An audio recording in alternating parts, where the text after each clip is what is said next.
Bien, y está con nosotros el diputado Nicolás del Caño. Nicolás, gracias por venir. No, ¿qué tal, Adrián? ¿Cómo estás? 2% de la inflación de febrero. Sí, creo que, a ver, los datos que puedan haber hoy están muy condicionados por la nueva situación internacional que está atravesada por el coronavirus y toda la crisis de las bolsas en Wall Street, por ejemplo, que ha sido una caída histórica en estos días. Sin duda se avecina una recesión, ¿no? Claro, yo creo que no podemos ver los datos actuales por fuera de esta nueva situación donde efectivamente siempre después de estas fuertes caídas bursátiles lo que viene son las consecuencias de la recesión. Ya se está hablando de despidos, por ejemplo, en las aerolíneas después de la medida que toma Trump en el día de ayer, que suspende los vuelos desde Europa, o gran parte de Europa, casi toda Europa, hacia Estados Unidos. Salvo el Reino Unido. Salvo el Reino Unido, bueno, ya se anuncian ha habido fuertes pérdidas de las compañías aéreas, y eso también se dice y se preanuncian despidos de muchos trabajadores y trabajadoras, no solamente en ese sector, pero digo, esto si se quiere es el día de hoy, pero creo que esta crisis, como se vio en el 2008, con la gran recesión del 2008, la gran crisis, después, mientras se rescataba a los grandes bancos, se despedían miles y miles de trabajadores, se hacían recortes fuertísimos. Pero ahora, Nicolás, este Sí. porcentaje de inflación, ¿nos puede hacer pensar que se empieza a desacelerar la inflación en la Argentina? Bueno, yo creo que, a ver, no ha habido una recomposición de los salarios de las trabajadoras y los trabajadores.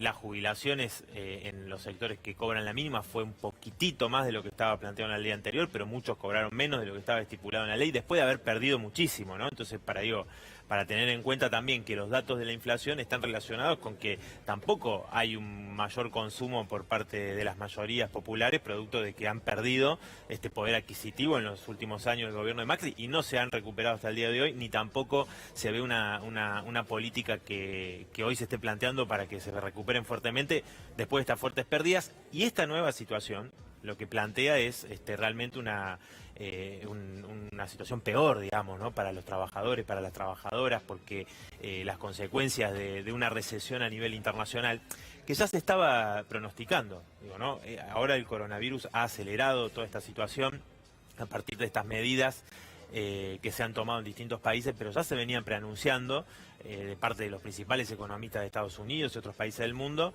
que venía una recesión a nivel internacional, ¿no? Entonces digo, en ese marco está, y para afrontar la pandemia del coronavirus, que obviamente cuando uno ve lo que está sucediendo, seguramente va a afectar mucho más a los sectores populares, ¿no? Entonces, recién escuchaba la medida que toma el Senado, que sí, los senadores se buscan preservar a sí mismos, pero digo, ¿y entonces qué queda para el resto de las actividades donde las trabajadoras y los trabajadores en altas concentraciones? O sea, ¿no estás de acuerdo con esa decisión? Digo que hay que pensar en lo siguiente, ¿no? ¿Cuál es la vara para determinar que los senadores no van a tener actividad y trabajadores, por ejemplo, del transporte, que están en circulación con decenas de miles de trabajadores y trabajadoras, de personas que son usuarios del transporte público, del subterráneo, por dar un ejemplo, ¿no? Pero podríamos dar ejemplo del servicio de transporte en todas las ciudades del país. Bueno, ¿y qué va a pasar con eso, con las escuelas? Bueno, entonces, digo, y por otro lado, me parece importante el tema de la salud pública, ¿no? Destinar recursos, ¿no? Y garantizar el tema de la salud pública, que ha sido, por ejemplo, países como Italia, ¿no? Donde ha crecido fuertemente el coronavirus en estos días muy rápidamente. Bueno, una de las hipótesis que se baraja alrededor de esta diferencia con otros países, de lo rápido que se ha extendido, es producto de los recortes que ha sufrido la salud pública. 37.000 millones de euros han recortado en Italia, otro tanto en España.